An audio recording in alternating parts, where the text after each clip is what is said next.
There is an art to being invisible. Most people think invisibility means being forgettable.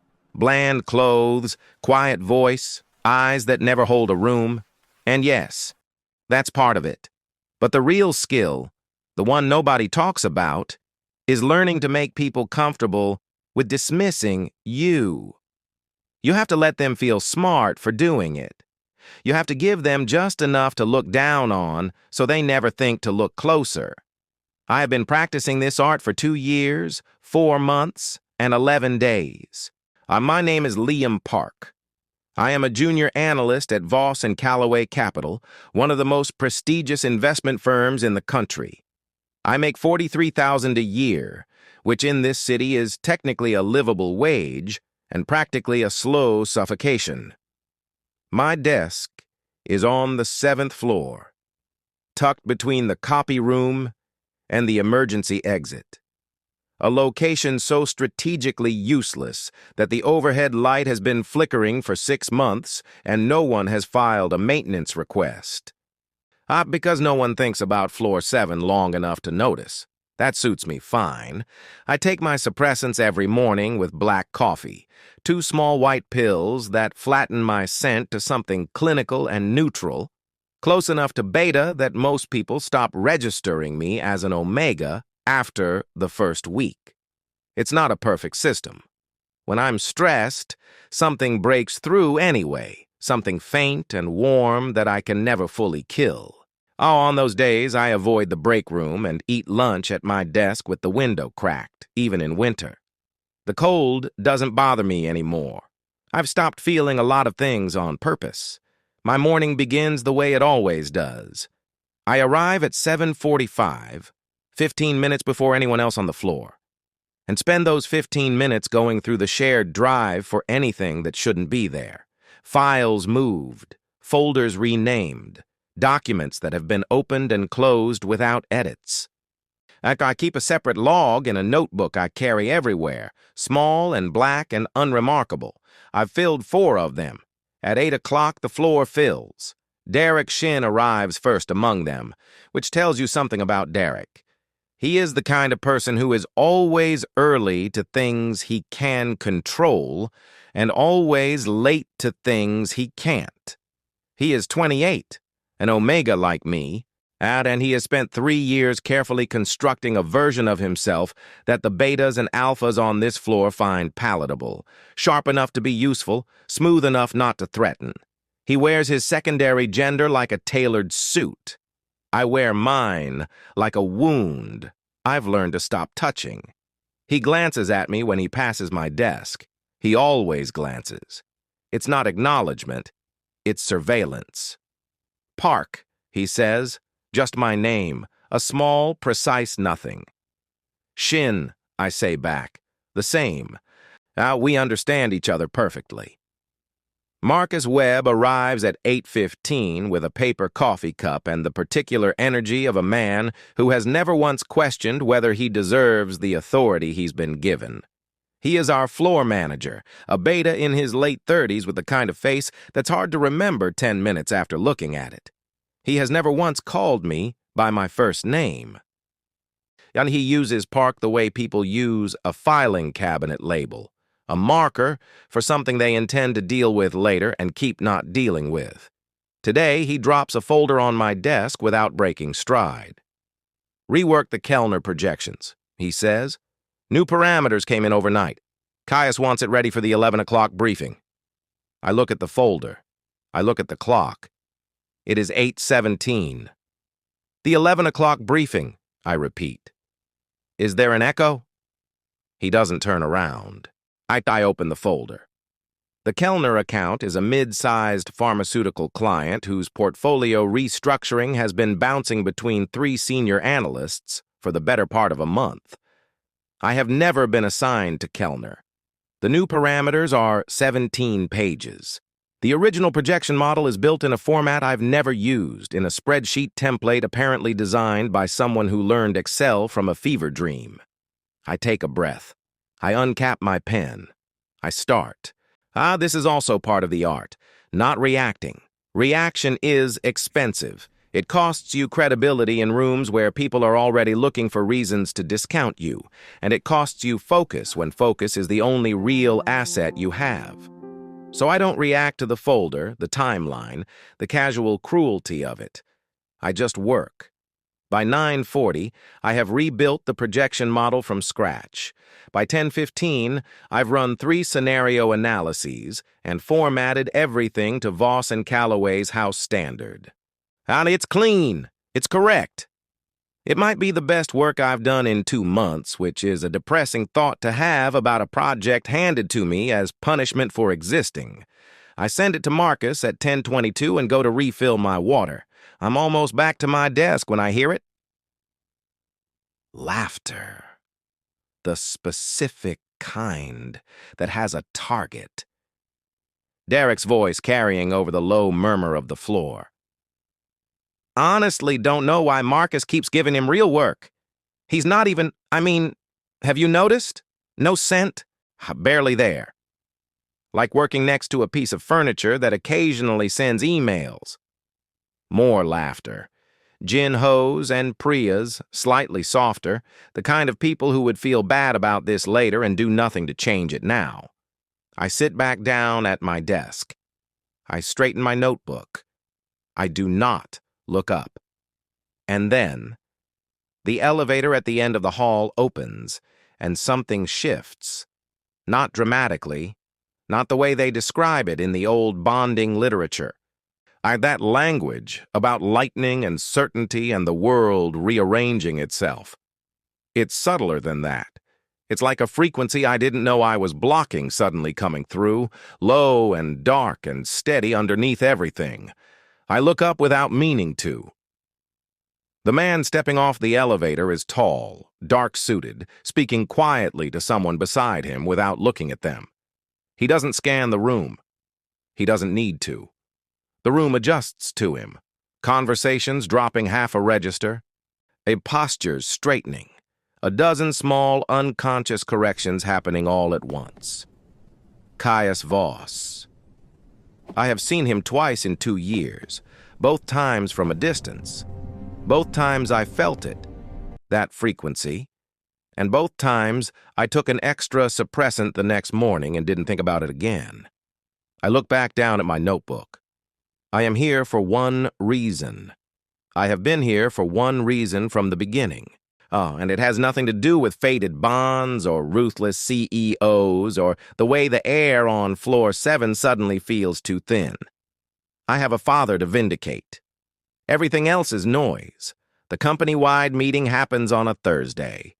That detail matters to me for reasons I can't fully explain. Thursdays have always felt like the cruelest day of the week, close enough to the end to make you hope, far enough away to disappoint you. My father used to say that bad news always arrived on a Thursday, and he said it like a joke. Later, when the investigators showed up at our door with their folders and their careful faces, it was a Thursday. I stopped thinking he was joking after that. The meeting is held in the main conference hall on the 14th floor, a room I have been in exactly once before, for my onboarding orientation 2 years ago. It seats 200. Today it is at capacity, every tier of the company compressed into the same space for the quarterly all-hands.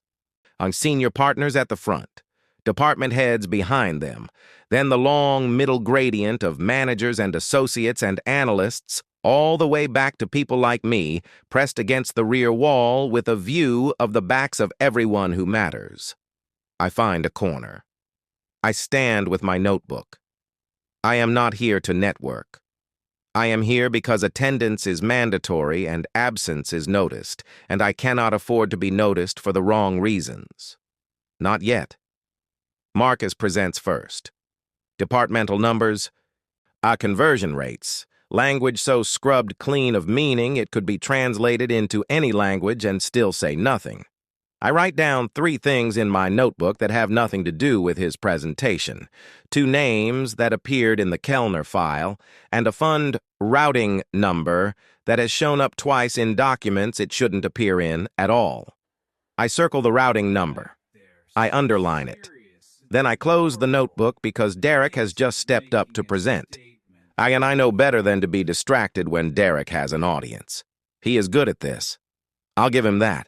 He has the kind of presence that rooms like this reward. Confident without being aggressive, polished without seeming rehearsed.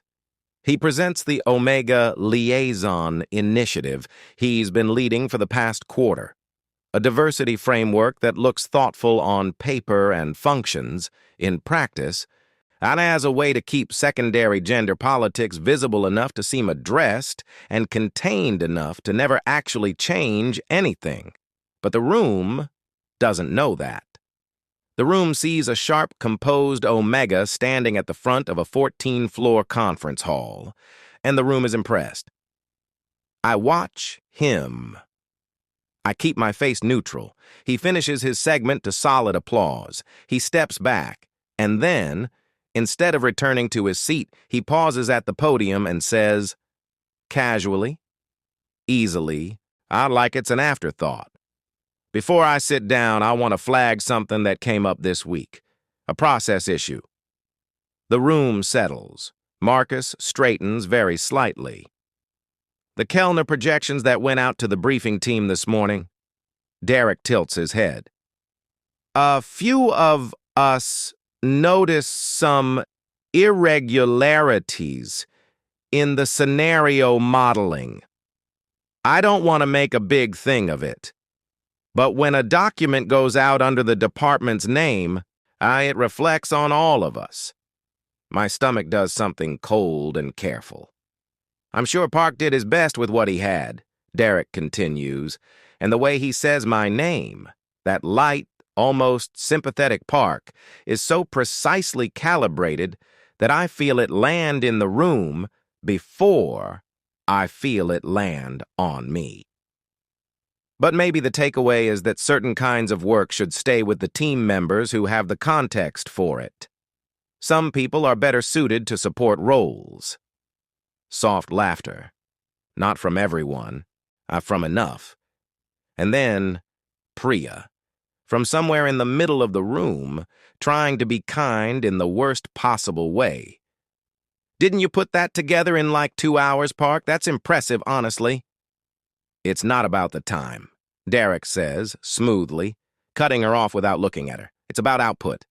Some Omegas just, he pauses, tilts his head again, process differently, especially when they're not fully present.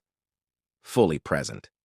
It's a phrase, a corporate, deniable, a perfectly aimed phrase.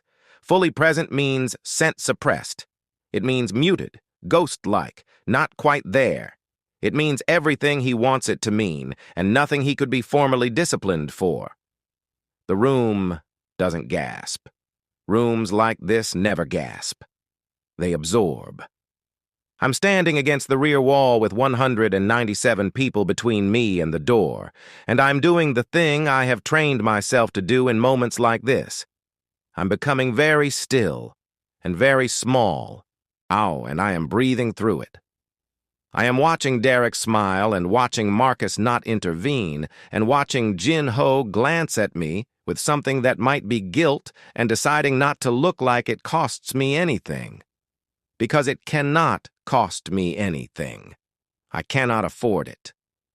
But something happens that I don't plan for. Someone laughs. Not the polite, reflexive laughter from before. This is sharper, more comfortable. And the laugh of someone who has decided that what just happened was funny rather than cruel, and in deciding that, made it true for everyone around them. And in the silence after that laugh, in the particular quality of 197 people either smiling or not correcting the people who are, I feel it. The specific texture of being publicly unmade, not shouted at, not confronted, just reduced, categorized, filed under not worth the full version of anyone's attention. My father felt this at the end. I know he did. I've read enough of what they did to him to know that it started exactly this way. Small dismissals, professional condescension, a slow accumulation of moments where no one stepped in until the structure itself had decided what he was worth. I think about that. I think about my notebook and the routing number and the 4 notebooks before it. I think about the fact that Caius Voss is not in this room. I noticed that when I walked in, a force of habit. I always note who is and isn't present at company gatherings.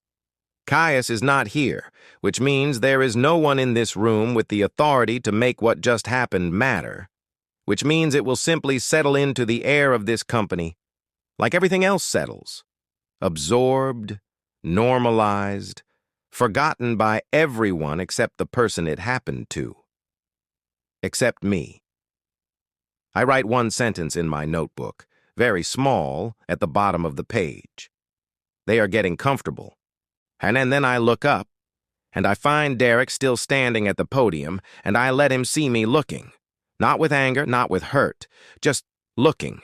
Clear and steady and patient, the way you look at something you intend to outlast. His smile flickers. Just once, just for a second, then he steps away from the podium and the meeting continues, and I stand against the rear wall and breathe through the rest of it. I don't find out about the recording until the next morning. Jinho tells me, indirectly, the way he does everything, approaching my desk under the pretense of asking about a printer jam, speaking quietly, not quite meeting my eyes. Someone had been filming Derek's presentation for the internal content archive. The camera had caught all of it. The clip had already been shared 3 times through the company's messaging platform by 7:45 a.m. I just thought you should know, Jinho says, still not looking at me. Thank you, I say. He leaves. As I open my laptop, I do not search for the clip. I already know what it looks like. I was there. I know exactly how I looked standing against that wall, contained, expressionless, a little too still. I know how that reads. I know that for the people watching the clip, the story isn't, look what they did to him. The story is, look how he just stood there.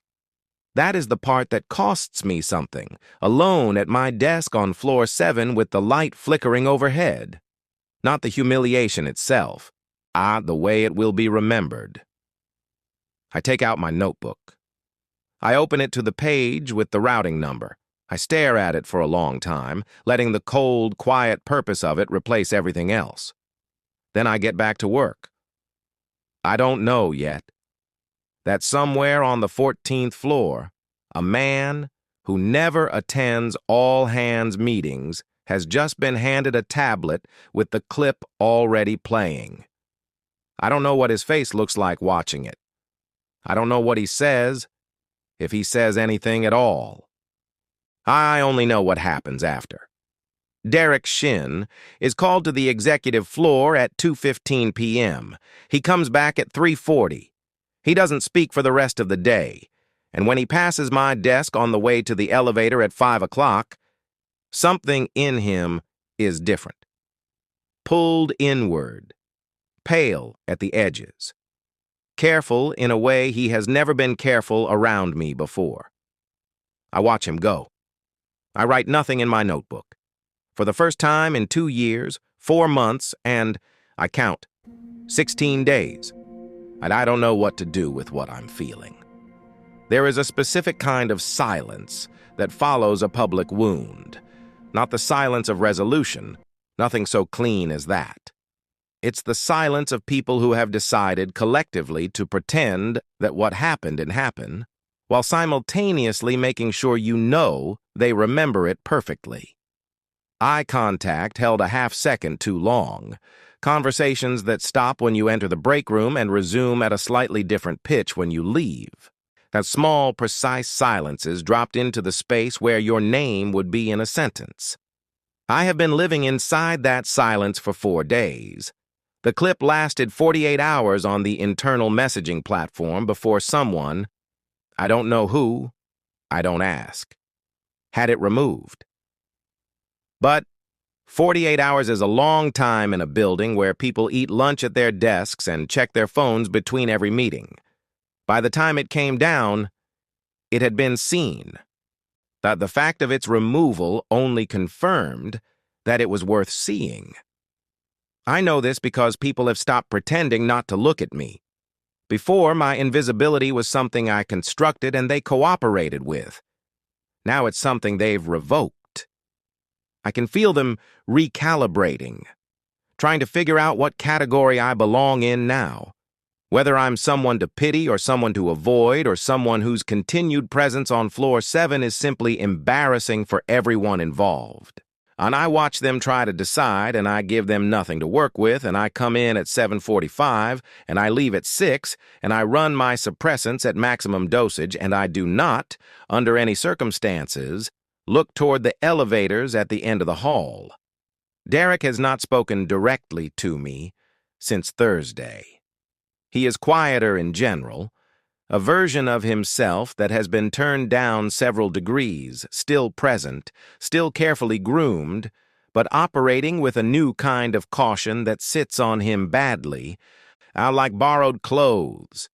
Whatever happened on the 14th floor, it took something from him. I should feel satisfied by that. I don't feel satisfied. I feel tired in a way that goes deeper than sleep can reach. On the 4th morning, I sit in my car in the parking structure for 11 minutes before going inside. I count them. I watch the elevator doors through the windshield, and I think, with a clarity that surprises me, I could leave. Not just this parking structure, this job, this company, this city, if I wanted. I have a master's degree in financial forensics and 2 years of experience at one of the most respected firms in the country, and a list of professional references who don't know what happened on floor 7. I could reconstruct myself somewhere else. I've done it before. I'm good at it. I sit with that thought for 11 minutes. And then I think about my father. His name was Sung Jin Park. As he was 44 years old when Voss and Callaway Capital approved a loan restructuring agreement for a pharmaceutical company called Meridian Group, using a fund routing configuration that, on paper, looked like a standard risk-hedging instrument and, in practice, quietly shifted a $14 million liability onto a portfolio of small investors who didn't have the legal resources to fight it. My father was one of those investors. Not the largest, and not the most prominent, just a man who had worked for 20 years and trusted the wrong institution with the wrong money at the wrong time. He spent 3 years trying to prove what had been done to him. He spent the last 6 months of those 3 years being systematically dismissed by regulators, by legal firms too intimidated to take the case, by a financial industry that had very little incentive to examine itself carefully. He died of a cardiac event on a Thursday, 8 months before I started working at Voss and Callaway Capital, with a desk full of documents that no one had looked at seriously and a case that officially went nowhere. I looked at the documents seriously. I have been looking at them for 2 years, 4 months, and now 19 days. I get out of the car.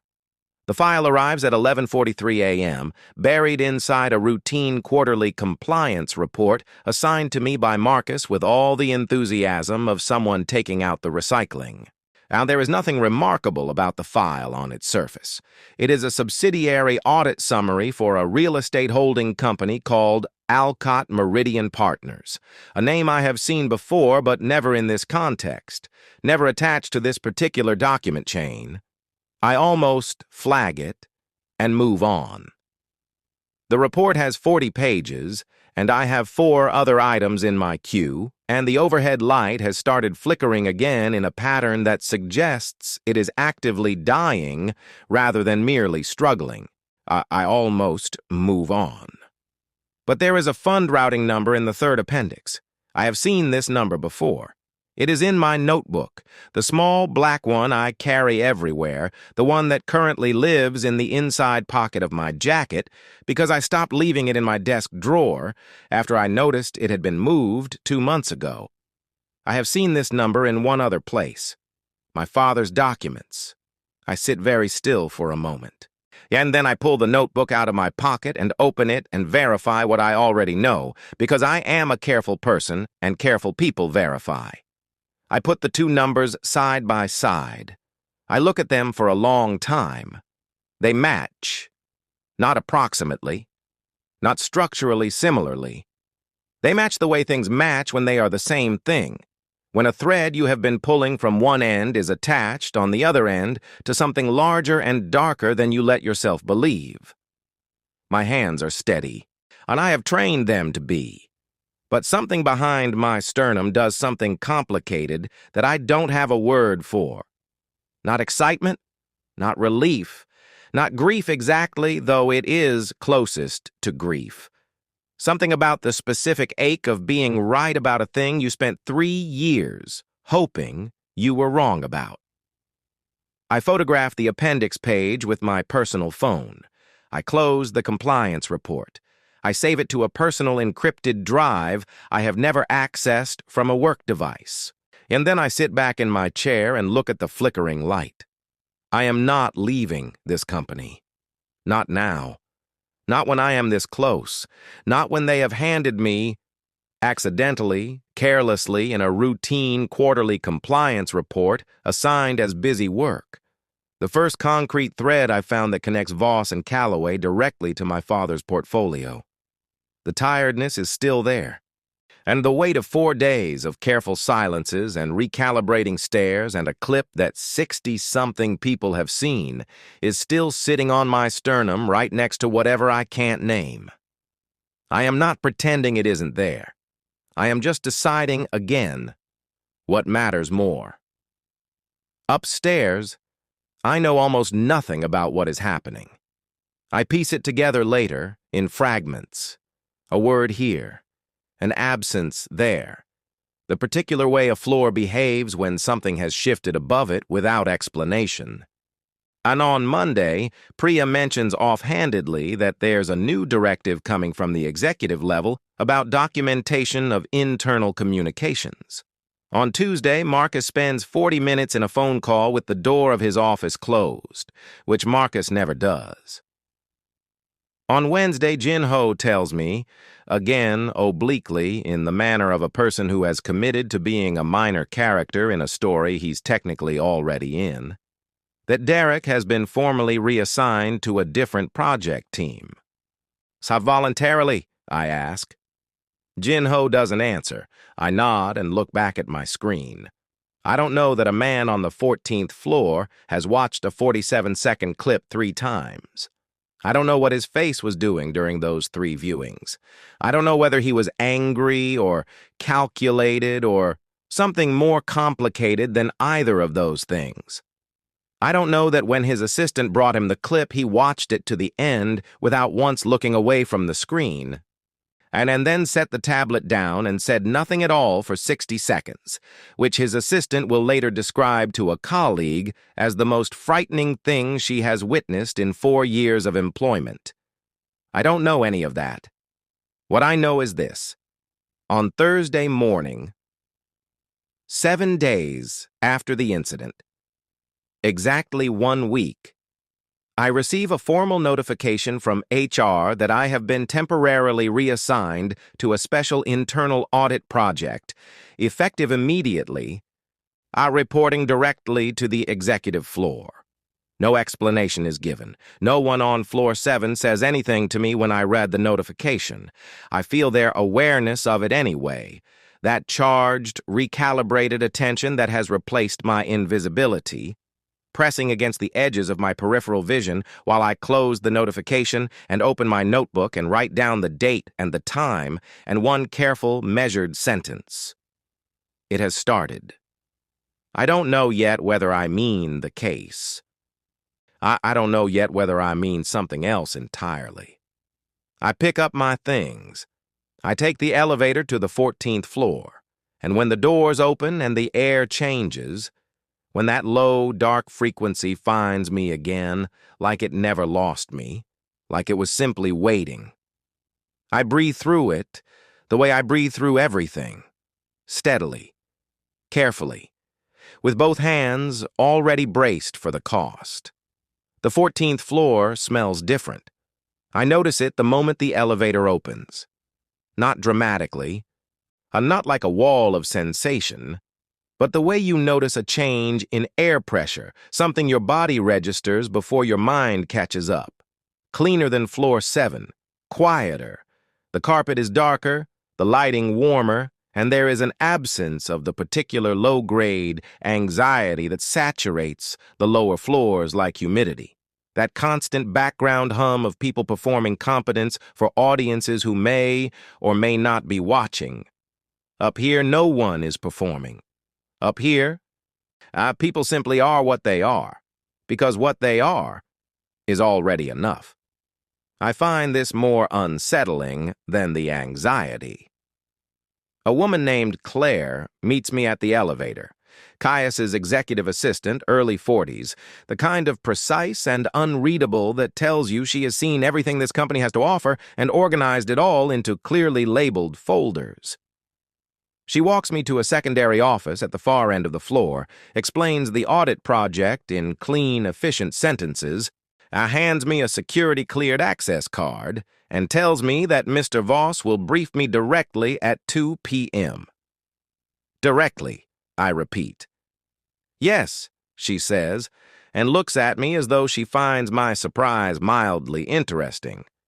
I spend the hours between 9 and 2 sitting in the secondary office, reading every document in the audit file that my new clearance level unlocks, and trying not to think about the fact that I will be in a room alone with Caius Voss in, I check the clock, 4 hours and 43 minutes. I am not nervous. I refuse to be nervous. Nervous is a luxury I have never been able to afford, and I am not about to start now.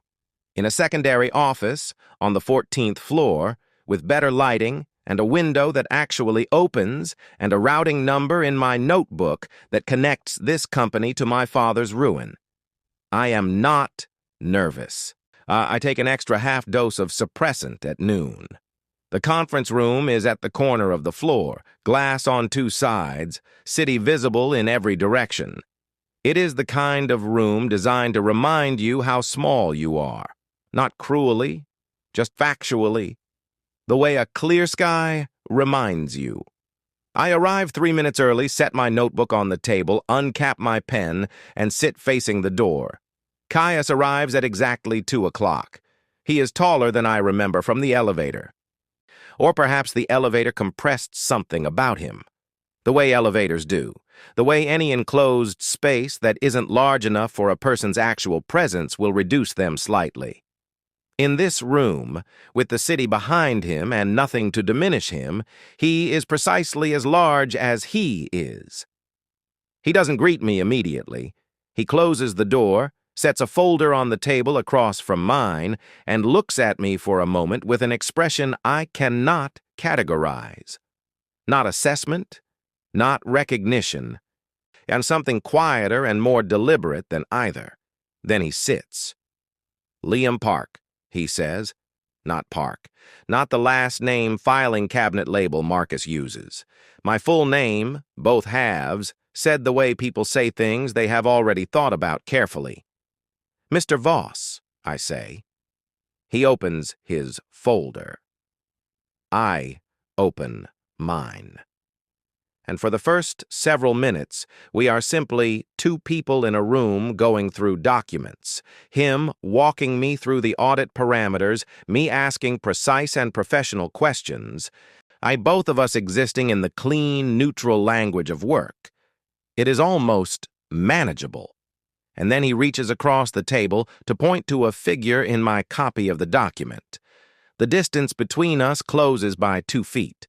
And the frequency hits me like a door opening in a room I had sealed shut. It is not subtle this time. It is not the background hum from the elevator, not something I can attribute to proximity and then dismiss on the walk back to my desk. It is a physical thing, a warmth that moves up my sternum and settles behind my ribs, pulling toward him the way a compass needle pulls, not frantically, not desperately, with a terrifying kind of patience, like it has been waiting and is simply no longer willing to wait quietly. My suppressants are doing what suppressants do. My scent stays contained. Nothing in my face changes. But my pen stops moving. Caius's hand, still pointing to the figure in my document, goes very still. The silence that follows is approximately 4 seconds long. I count them. 4 seconds in which neither of us moves, neither of us speaks, in which the city goes on silently outside the glass, and the documents on the table become completely irrelevant. He pulls his hand back. He does not look at me. He looks at the table, at the middle distance above the documents, at some fixed point that has nothing to do with anything in the room. Yes, and I watch the muscles in his jaw tighten and release once, very controlled, like a door being locked from the inside. I should say something. I should say Mr. Voss in a professional tone and redirect us back to the audit and pretend that the last 4 seconds didn't happen. I have pretended my way through worse. I am excellent at pretending. I say nothing. The third appendix, Caius says finally. His voice is exactly what it was before, low even, unhurried. And only someone listening for the difference would notice the very slight additional control in it. Focus on the subsidiary chains. There are 2 entities in there that don't reconcile cleanly against their declared parent structures. I see them, I say. Flag everything. Don't draw conclusions yet. I know how to conduct an audit, I say, and something in my voice comes out slightly flatter than I intend. Not rude, but unpadded. Real in a way I don't usually allow at work. Caius looks at me then. Directly. And it is the first time we have made proper eye contact. Not the glance from the elevator, not the distance of a busy floor, but actual eye contact in a quiet room. Close enough that I can see that his eyes are a dark specific shade of gray-brown that the word dark doesn't quite cover. He doesn't look away. Neither do I. I know you do, he says, and it lands differently than professional acknowledgement. It lands like something he means about more than the audit. I look back down at my documents. My pen starts moving again. My handwriting is completely steady, and I am inordinately proud of this fact. We work for another 40 minutes. He is precise and thorough, and he explains nothing he doesn't need to explain and asks nothing he doesn't need to ask. And every time the professional silence settles between us, it carries the weight of the 4 seconds that happened inside it. I am aware of him the way I am aware of the frequency. Not constantly foregrounded, but always present, always underneath everything. Patient in a way that is almost worse than urgency. At 2:53, he closes his folder. This will take approximately 3 weeks, he says. You'll work here until it's complete. Understood, I say. He stands. I stand. And he moves toward the door, and I gather my notebook and my folder and tell myself that this is fine, that I can do 3 weeks of this the same way I've done everything else, with careful management and deliberate distance and extra suppressants at noon if necessary. He pauses at the door. He doesn't turn around. The incident on Thursday, he says, quietly, factually, the way he might reference a line item in a report. It shouldn't have happened. Something tightens in my chest. Something I wasn't expecting. Not gratitude, not relief. Something more complicated than either. Something that makes me want to be careful in a way that has nothing to do with strategy.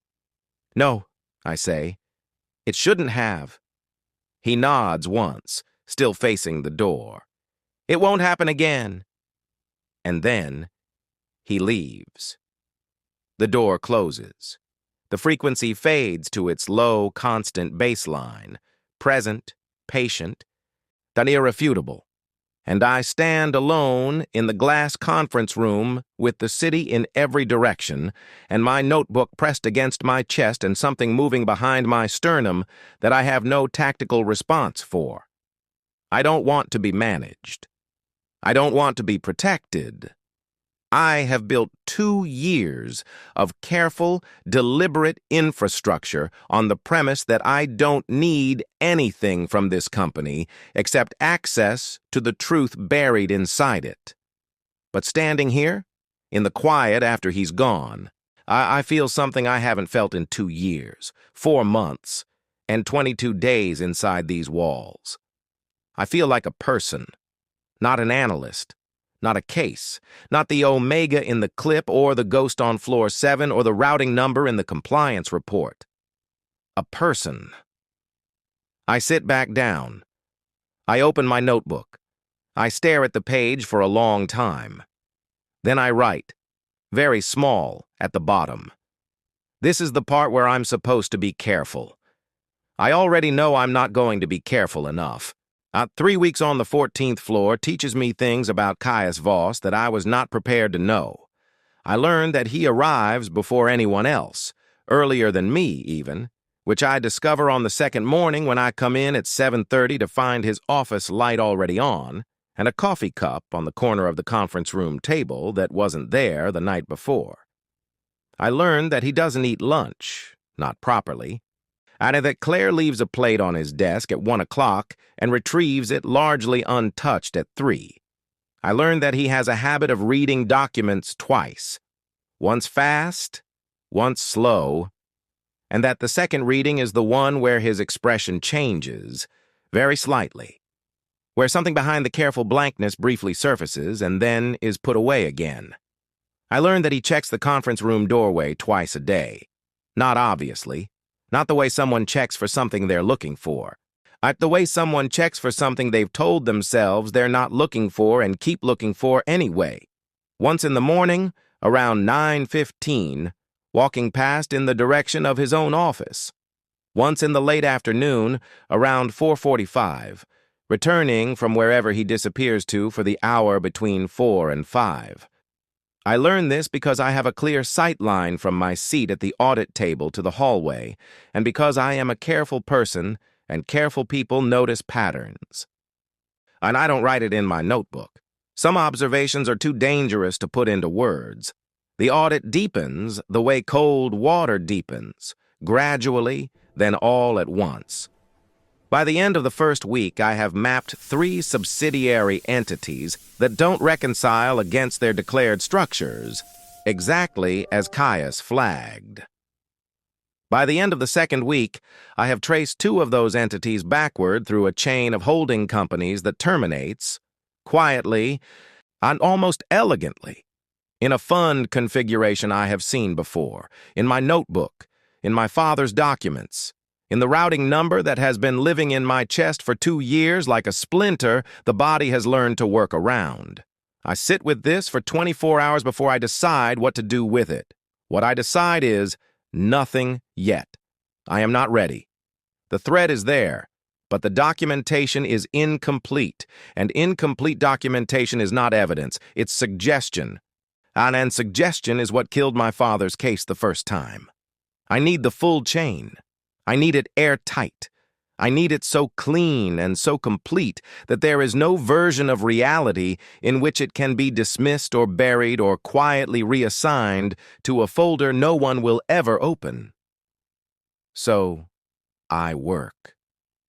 Carefully, methodically, with the particular focus of someone who has been waiting a long time for the ground to solidify underfoot and can finally feel it beginning to. Caius works beside me, adjacent to me. I parallel to me in the way of 2 people following different paths on the same map. He doesn't ask what I've found beyond what's relevant to the audit parameters he's set. I don't tell him anything beyond what those parameters require. We have established, without negotiating it explicitly, a professional distance that functions as long as neither of us breaks it. We break it on a Tuesday. It starts with a question I shouldn't ask. It's late. Nearly 7. The floor emptied out. Claire gone. At the city outside, settling into its evening register of lights and movement. I have been staring at a document for 20 minutes that I have read 11 times and understood completely and cannot stop reading because the understanding of it keeps rearranging itself. Keeps pointing in a direction I need to confirm before I trust it. I find Caius in his office. He is at his desk, jacket off, reading something. And in the sight of him without the full architecture of his professional presentation, the jacket, the controlled stillness of a room he's performing authority in, does something briefly complicated to my chest that I note and set aside. The Alcott Meridian chain, I say from the doorway. The fund configuration in the third appendix. I need to know how far back your version of the documentation goes. He looks up. Something moves in his expression. Not surprise, like something more careful than surprise. How far back does yours go? He says. And there it is. The thing I have felt circling the edges of this arrangement for 3 weeks. The careful, specific shape of a man who knows more than he has said, who has been waiting to see what I would find, who asked for precision and patience, and don't draw conclusions yet and never once explained why. I step into the office. I close the door behind me. You know, I say, not a question. Liam, you know what's in that chain. You've known. My voice is even. I am proud of how even it is. You didn't pull me into this audit to help you find something. You pulled me in because I was already finding it, and you needed to know how close I was. The silence that follows is the specific kind that confirms things. Caius sets down his document. He looks at me with the gray-brown eyes that I have spent 3 weeks carefully not thinking about. And he says nothing for long enough that I almost say something else. Almost let the steadiness I've built crack at the edges, almost. I've been building a case, he says. 3 words, and then 3 more. And the room rearranges itself. Against my own firm, he continues quietly, factually. Specific partners. Specific decisions made before I had full oversight of this company. The Meridian Fund configuration is... It's not the only one. There are 4 others like it.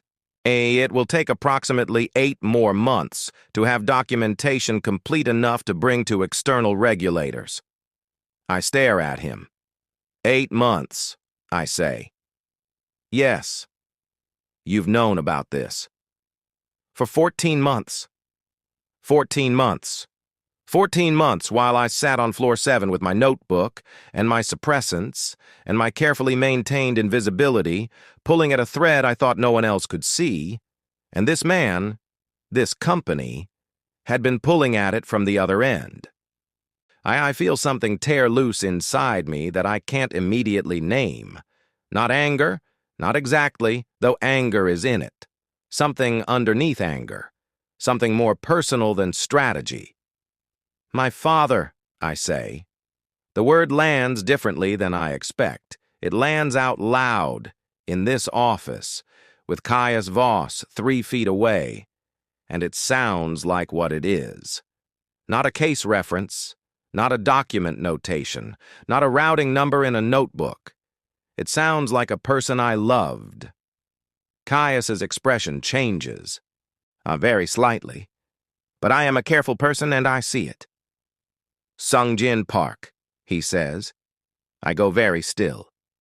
You know his name, I say. I know his file. I know the portfolio. I know what the Meridian configuration did to him and 47 other investors, and I know that the partners who approved it understood exactly what they were doing. His voice is level and even, and underneath the levelness, there is something that has been compressed for a long time, something dense and pressurized and cold. I know that he spent 3 years trying to prove it. And you, I say, and my voice is not entirely even now, not entirely steady, and I can't make it be. You have been here for 14 months, building a case that might, 8 months from now, actually change something, and you didn't think... I stop. I didn't know about you, he says. Not until 6 weeks ago. Not until your name appeared in a cross-reference on a subsidiary document, and I pulled your application file and understood what you were doing here. 6 weeks ago. The Kellner projections. The routine compliance report with the routing number buried in the third appendix. He had been watching since before the incident, before the clip, before Derek and the meeting and the particular kind of public unmaking that has taken up residence in my chest alongside everything else. You let it happen, I say. It comes out quietly, not as accusation exactly, as the shape of something I need to put into words to understand it. Caius doesn't flinch. He doesn't qualify. He meets my eyes and he says, yes, one word, clean, without excuse. I didn't know it was going to happen, he says. I was not in that meeting. When I saw the recording, something tightens in his jaw briefly. I handled it. You handled Derek, I say. You reassigned Marcus. You moved me to the 14th floor where nobody could touch me. I pause. I didn't ask for any of that. No, he says. You didn't. I don't want to protect her. My voice is steady again. But it costs something now. The steadiness. It costs something I can feel going out of me with every word. I have been managing this alone for 2 years, and I was managing it. I don't need to be... I know, he says. Then why? Because I couldn't not. The words come out differently than anything he has said before, not the even, controlled register of a man who has chosen every syllable, but something that has gotten out ahead of the choosing. He says it, and then the jaw tightens again, and he looks away from me, toward the window, and I understand what it costs him. That sentence. I understand because I know what it is to say a true thing before you've decided to. And the bond sits between us in the silence like a third person in the room. Neither of us has named it. 3 weeks of careful professional distance and precise working silences and checking doorways and not writing certain things in notebooks. And neither of us has named it. And I realize now that we were both waiting for this fracture, this room. At this moment where the case and the routing number and my father's name and the 4 seconds in the conference room all arrive at the same place at the same time. I need you to share everything you have, I say finally. The full documentation, the other 4 configurations, everything that connects back to Meridian. Yes, he says, and I need you to understand that this isn't... I'm not here because of the bond. I'm not here because you moved me to the 14th floor. I'm here because my father deserved better than what this company did to him, and I intend to make sure that's on record. I know why you're here, he says. He looks back at me. I've known since the cross-reference.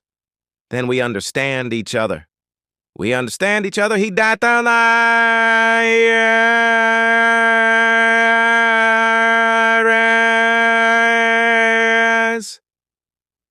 The silence that follows is different from the previous ones. Not the taut professional distance of the conference room, not the charged stillness of the 4 seconds. Something quieter, and something that has been through a fracture and come out the other side changed. Not broken, not resolved, just changed in the way things change when the pretending stops. I pick up my notebook from where I set it on his desk. I move toward the door. Liam, he says. I stop. I don't turn around immediately. I give myself one full breath. Then I turn. He is looking at me with an expression that I don't have a category for, not the professional precision, not the compressed cold beneath it. Not the thing that escaped when he said, because I couldn't not. Something that sits underneath all of those, something patient and certain and slightly devastating in the way that patient, certain things always are. 8 months, he says. I know that's not nothing. No, I say. It's not nothing. I leave. In the elevator going down, I press my back against the wall and close my eyes and breathe. Thus, and the frequency hums through the building around me like something that has always known where I was going. And I think about my father's desk full of documents, and the 4 notebooks I've filled, and 8 months, and because I couldn't not, and the specific unbearable tenderness of being seen by someone you were not prepared to be seen by. I think about all of it. And then the elevator opens, and I walk out into the night. And I don't let myself look back. Not yet. 8 months is a long time to exist in the space between knowing and doing. I learn the shape of it. That particular suspension, neither here nor there, neither safe nor in danger, neither close nor far from the thing you've been moving toward for so long that you've forgotten what it felt like to move toward anything else. I learn that it has its own texture, its own daily weight. I carry it the way I carry everything, quietly, carefully, with both hands, and no complaints. And the case builds, slowly, methodically, in the way that real things build, not dramatically, not in sudden revelations, but in the steady accumulation of detail upon detail upon detail until the structure becomes undeniable. Caius shares everything. Every document, every cross-reference, every subsidiary chain he has spent 14 months tracing. I match it against my father's files, against 4 notebooks of observations, and against 2 years and now approaching 3 years of careful invisible work. The full picture is worse than I expected. Not shocking. I had prepared myself for worse than I expected, because careful people always do, but worse in a specific way, in the way that documented cruelty is always worse than imagined cruelty. Because documented cruelty has names and dates and fund routing numbers and the signatures of men who are still walking around in expensive suits making decisions about other people's money. I read through it all in a single sitting one October night. Alone in the secondary office, and when I finish, I close every folder and sit with the lights on and the city dark outside the window, and I feel nothing for a moment. A clean, blank nothing that I recognize as the thing that comes just before the thing you've been holding back. I take a breath. I open my notebook. I write my father's name at the top of a clean page for the first time in these notebooks in 3 years. Sungjin Park. I look at it for a long time. Then I get back to work. The suppressor failure happens on a Wednesday in November. I know later, reconstructing it with the particular forensic clarity of a person who needs to understand what went wrong, that it was the combination of factors that did it. 3 consecutive 14-hour days, 2 skipped meals, the specific sustained stress of the case, entering its final documentation phase, and a pharmacy delay that meant my prescription was 4 days old instead of fresh. Any one of these things alone would have been manageable. Together, they are a system failure, quiet and incremental, the kind that announces itself only after it's already happened. I am in the secondary office at 9:47 p.m.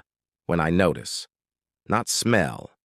I can't smell myself, which is the particular cruelty of suppressant dependency. I notice it in other ways. A warmth that starts at the base of my throat and moves outward. A heaviness in my limbs that isn't tiredness. The air in the room becoming slightly too present, too detailed, too much. I know what this is. And I have managed smaller versions of it before. Brief breakthrough moments I've caught early and handled with an extra dose and an open window and deliberate breathing. This is not a small version. I reach for my bag. The pill case is in the front pocket. I know this. I have checked it twice today. I am a careful person. But careful people also know that careful preparation means nothing when the body has already decided to stop cooperating. The dose I take is the maximum I can take safely. I sit back in my chair and breathe and wait for it to work and know, with the particular resignation of someone who has been doing this too long, that it is not going to work fast enough. I should leave. I know I should leave. Gather my things, take the elevator, get outside where the cold November air will help, go home, regroup. Simple and rational and exactly what I would do on any other night. And I have been in this office for 14 hours, and I am in the final chapter of the only thing I have been working toward for 3 years. And the document I was in the middle of when I noticed is 30 pages from completion. And I am so tired. Not just tonight. A tiredness that goes back years that has been accruing since the Thursday the investigators knocked on our door. Since I sat beside my father's desk after the funeral and looked at the documents and understood what had been done to him and decided what I was going to do about it. I put my head down on my folded arms. I am not crying. I am just resting my eyes for a moment, breathing through the warmth at the base of my throat and the heaviness in my limbs and the exhaustion of being for 3 years. A person who needs to be careful. I don't hear the door. I hear my name. Liam. His voice, a low and careful in the way it gets when he's containing something. I don't lift my head immediately. I take 1 breath, then 2. Then I sit up. Caius is in the doorway. He takes 1 look at me, 1 specific, thorough, quietly devastating look, and he steps inside and closes the door. "How long?" he says. Not quite a question. "I'm handling it," I say. "How long?" he says again, the same way, and I understand that he is not asking about tonight. I look at him for a moment, out in the warm office light, at nearly 10 p.m., with my scent breaking through my suppressants for the first time in 3 years, and the final documentation of my father's case, 30 pages from complete, and everything I've been holding for so long pressing up against the back of my sternum. I look at Caius Voss, and I think, with a clarity that surprises me, I am so tired of being careful. Since the funeral, I say. The words come out quiet, factual. At the same way I say everything when I'm trying to keep it manageable. And then something happens that I do not plan for. The same something that happened in the conference room meeting when the laughter landed. The same thing that happened when I read my father's name on the documents. The same thing that has been building behind the careful management and the extra suppressants and the 4 notebooks. The long, quiet accumulation of a person carrying more than 1 person should carry alone. It breaks. Not loudly. I am not a loud person. It breaks the way things break in me, quietly, all at once. A crack in a wall that has been under pressure so long, the crack is almost a relief. My hands are on the table and I look at them instead of at Caius. And I breathe through the first wave, and the second, and somewhere in the third, I stop being able to breathe through it. And I press my palms flat against the table and just stop pretending. Stop managing. Stop performing the containment of a person who does not need anything from anyone in this building. I don't know what it looks like from where he's standing. I don't know if it looks like crying or like a person finally sitting down after a very long walk. It doesn't feel like either of those things. It feels like something releasing a grip it's had for so long I forgot the grip was there. I feel Caius sit down beside me, not across the table. beside me. Close enough that the warmth of him registers through the space between us, close enough that the bond hums. Not urgently, not demandingly, just present and steady and patient. He doesn't say anything. He doesn't tell me it's going to be all right or that I should let it out, or any of the things that people say when they don't know what to do with someone else's pain. He doesn't make it about the bond or about what I should or shouldn't have carried alone. He just sits beside me, and in the quiet office with the city outside and the documents on the table and my father's name on the open notebook page. Present, steady, unhurried. It is the most devastating thing anyone has done for me in 3 years. I don't know how long we sit there. Long enough for the first wave to pass and the second and the third, for the warmth in my throat to recede to something manageable, for the heaviness in my limbs to settle into a tiredness that is just tiredness now, a clean and honest and no longer braced against anything. The city goes on outside the window. The documents stay on the table. My father's name stays on the page. I keep thinking, I say eventually to my hands, to the table, that when it's over it will feel like something like relief, like something resolving. I pause. But reading through all of it, the full picture, it doesn't. He's still gone. Whatever we prove, whatever gets put on record, and he still spent 3 years being dismissed and diminished, and then he died before any of it mattered. And I stop. And I don't know what I'm supposed to do with that. Caius is quiet for a moment. Nothing, he says. I look at him. You're not supposed to do anything with it, he says. Some things don't resolve. They just become part of the structure of you. You carry them differently over time, but they don't resolve. I look at him for a long moment. At the gray-brown eyes and the controlled jaw and the thing beneath the careful blankness that surfaces, sometimes, very briefly, when he reads something for the second time. You're speaking from experience, I say. He doesn't answer, which is its own answer. I look back at my hands. Derek and Marcus, I say. The formal termination. Process 2 weeks ago. Referred to the firm's ethics board pending the broader case. And the others. Priya, at Jinho. No action was taken against them. I reviewed it personally. I nod. I had expected this, and I find that my feelings about it are more complicated than I anticipated. Not forgiveness, exactly, not relief, something less resolved than either.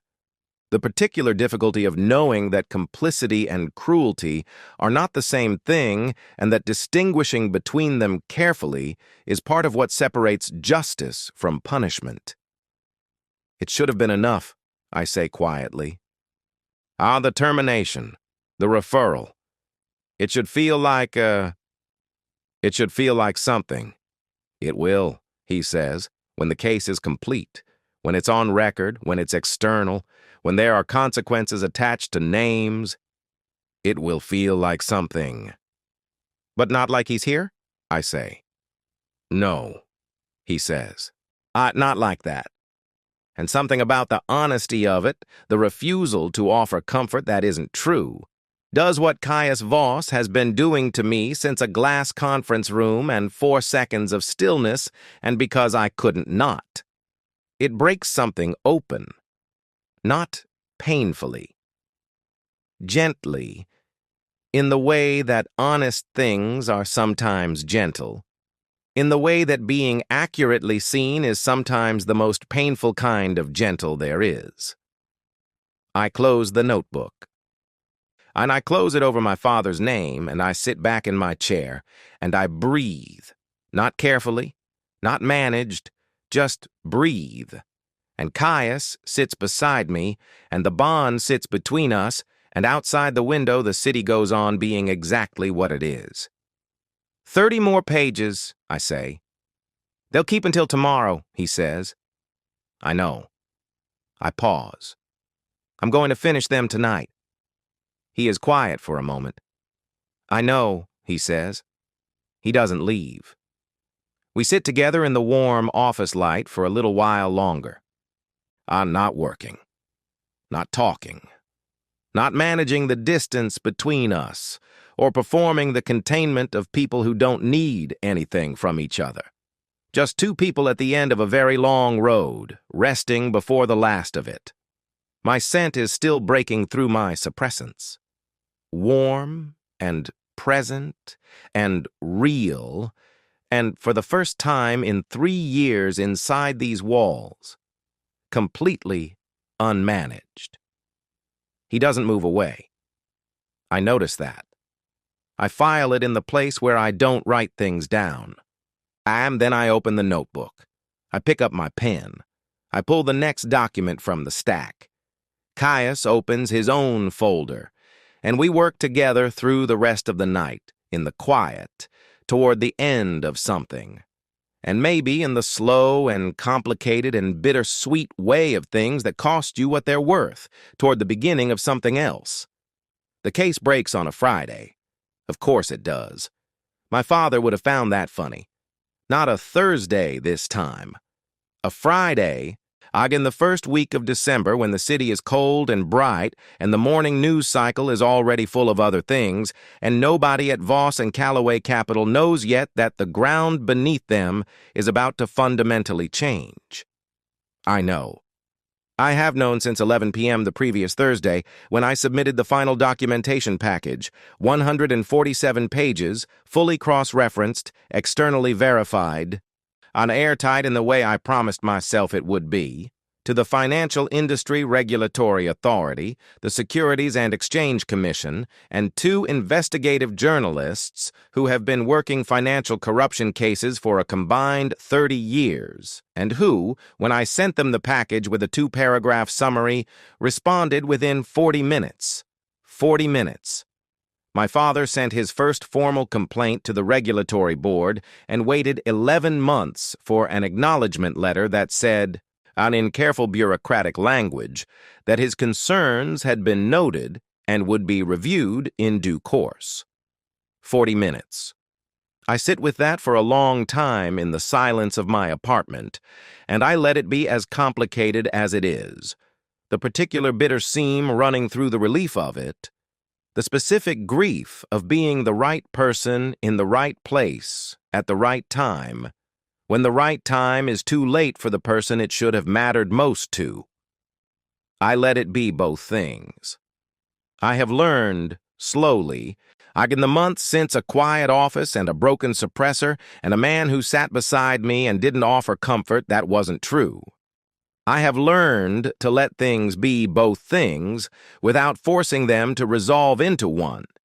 It is harder than pretending. It is also more honest. I take out my notebook, the 5th one almost full now, and I open it to the page with my father's name, Sungjin Park.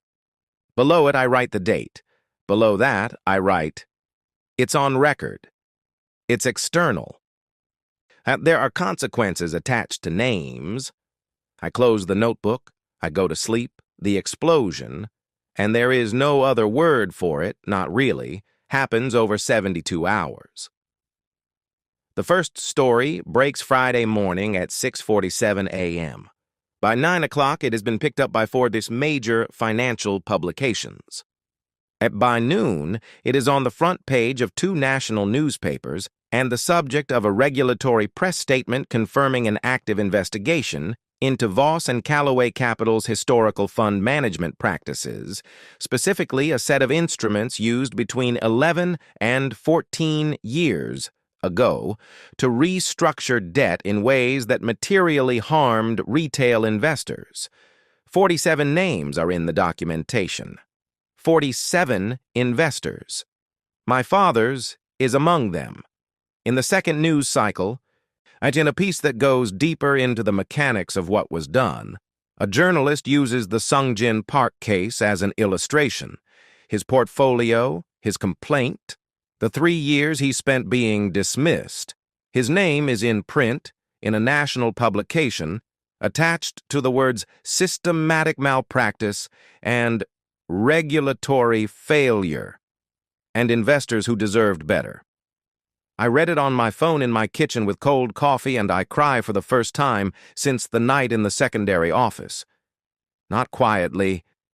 I not managed properly, the kind of crying that takes up the whole room and doesn't apologize for it. I let it happen. I let it be what it is. When it's done, I wash my face and drink the cold coffee, and I feel something. Not the clean resolution I spent years expecting. Not a door closing neatly. More like a window opening in a room that has been sealed for a very long time, cold air and light coming through at the same time, uncomfortable and necessary and real. Something. He was right. It feels like something inside Voss and Calloway. The 72 hours are a different kind of explosion. I am not there for most of it. I am at home, then at a meeting with the regulatory team, then at a second meeting with the journalists to verify a follow-up piece. I receive updates through Caius, brief, factual messages in the style of a man who communicates information the way he does everything, precisely and without excess. 3 named partners have retained counsel. Our 2 have requested emergency board meetings. The Ethics Board has fast-tracked the Webb and Shin referrals. Alcott Meridian Partners has been formally suspended pending investigation. And then, at 4:17 p.m. on Friday, a message that is 3 words longer than his usual register. You did this. It's done. I read it 4 times. I type back, we did this. I watch the 3 dots appear and disappear twice before he responds. Yes, I go in on Monday to resign. I have been preparing this for months. The letter drafted and redrafted, the timing considered, the decision made clearly and without drama. I am not leaving because of the case. The case is over. I am leaving because this was never meant to be a career. It was always meant to be a mission. And the mission is complete. And staying beyond the mission would be a different kind of pretending. A pretending that I belong here, that this building is mine. That I have not spent 3 years inside it as something other than what I appeared to be. I want to go somewhere I can just be what I am. No suppressants at maximum dosage, no careful invisibility, no notebooks full of observations I can't afford to make visible. I want to do the work I'm actually good at in a place that doesn't require me to disappear to do it. I ride the elevator to the 14th floor. Claire looks at me when I step off. She says nothing, at which from Claire communicates everything. I knock on Caius's open door. He looks up from his desk. He takes in the envelope in my hand, and something moves across his expression. Not surprise, not quite. Something more like a man receiving news he prepared himself for, and finds, despite the preparation, still costs him something. Sit down, he says. I'd rather... Please, he says. I sit down. He looks at the envelope. He doesn't reach for it. He looks at it the way he looks at documents he's about to read twice. The first reading fast, processing the fact of it. The second slow, processing what the fact means. Where? He says. I've been offered a forensic consulting position with an independent regulatory firm. I pause. It's good work. It's honest work. It's work I can do as myself. Without... I gesture vaguely, which encompasses 3 years of suppressants and notebooks and careful invisible performance. And he understands, because he always understands more than he indicates. He nods slowly.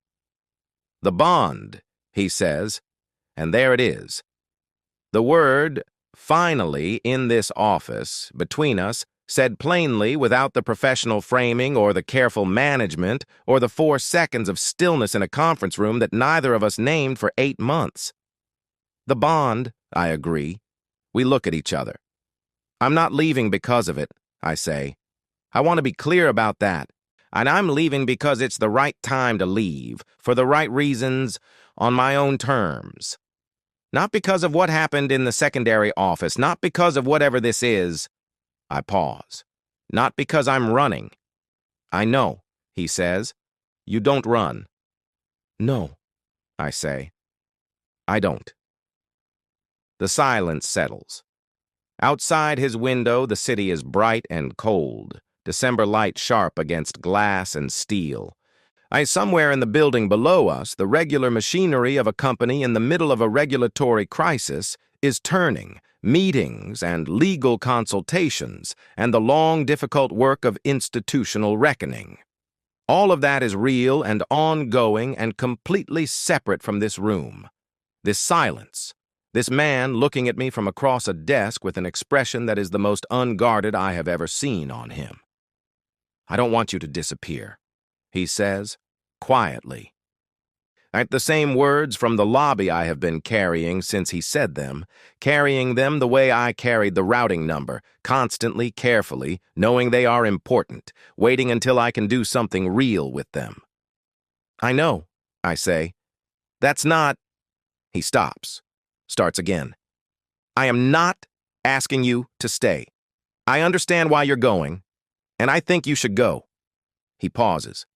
"I'm asking something different." I wait. "I'm asking whether the going means the end of this." He doesn't gesture. He doesn't need to. This fills the room between us like the bond itself, like the frequency I stopped trying to block 8 months ago, like the particular gravity of 2 people who found each other on opposite ends of the same truth and learned, slowly and at great cost, that truth is not the only thing they have in common. I look at him for a long time. I think about my father and the notebooks and the secondary office at 10 p.m. Us with the window dark and the case almost done, and a man who sat beside me and told me the honest thing instead of the comfortable thing. I think about 3 years of careful armor and what it cost me to build it and what it cost me, more, to let it matter that someone could see through it. I think about bittersweet endings, the kind that don't wrap cleanly, that leave something open, that ask something of both people going forward rather than resolving them neatly into a conclusion. And I stand up. I set the resignation letter on his desk. Then, for the first time in every month I have spent in this building, I cross the distance between us without strategy, without management, without a notebook or a suppressant or a carefully constructed reason. I lean down and I kiss him. Brief. Deliberate. Real.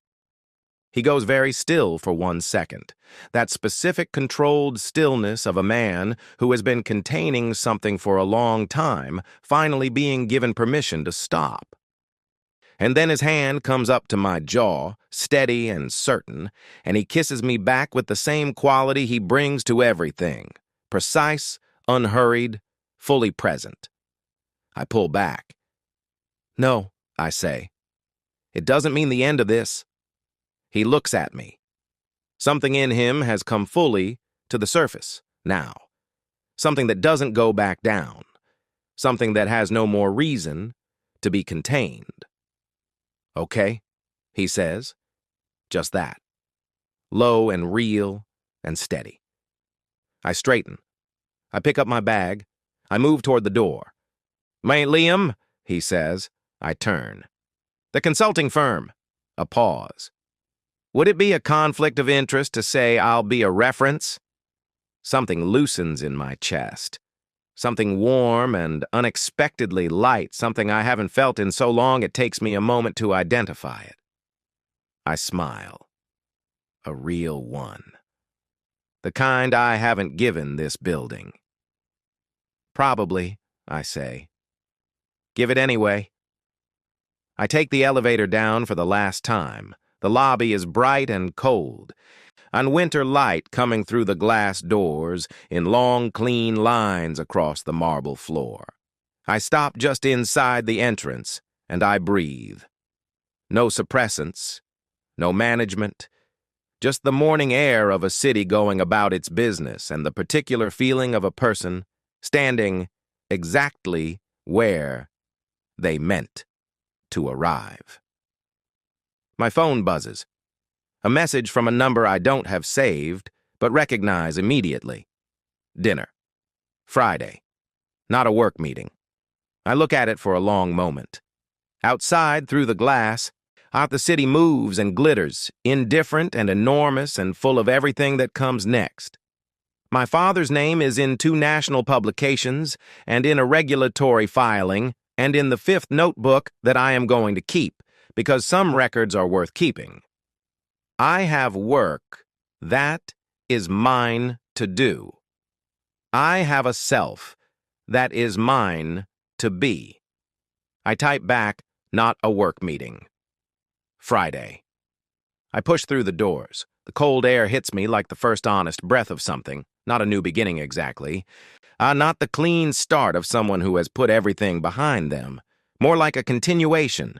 The ongoing, complicated, bittersweet, and beautiful continuation of a person who survived what they needed to survive and came out the other side still standing, still whole, still against considerable odds and at considerable cost. Open. The city receives me the way cities do. Without ceremony, without adjustment. Like I was always going to be here. Like I was always going to be exactly this,